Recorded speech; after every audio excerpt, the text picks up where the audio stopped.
വെളിച്ചത്തോട്ട് വാ മക്കളെ.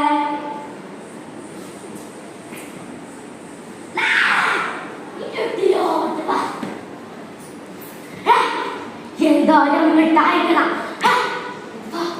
നമുക്ക് ഇരുട്ടിലോട്ട് പോകാം. അവിടെ തണുത്ത കാറ്റായി. ആ കാറ്റിനാണ് നിന്റെ കൈകൾ യോജിക്കുന്നു. അവിടെ നിന്റെ ഉടുപ്പുകൾ പാറി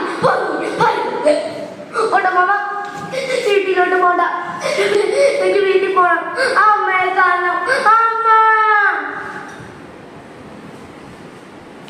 ഹലോ, നിങ്ങൾ എത്തിയാണ് കേട്ടാ. കൊച്ചു പയ്യൻ ഭയങ്കര പാട്ട് പാടുമ്പോ ഒരു പാട്ടിലോരിട്ടപ്പേന്ന് നമ്മുടെ ആശുപത്രിയിലെ കോലുകുപ്പിന്മാർ കിടപ്പുണ്ട് കേട്ടാ. നിങ്ങളുടെ കാര്യമൊക്കെ ആയി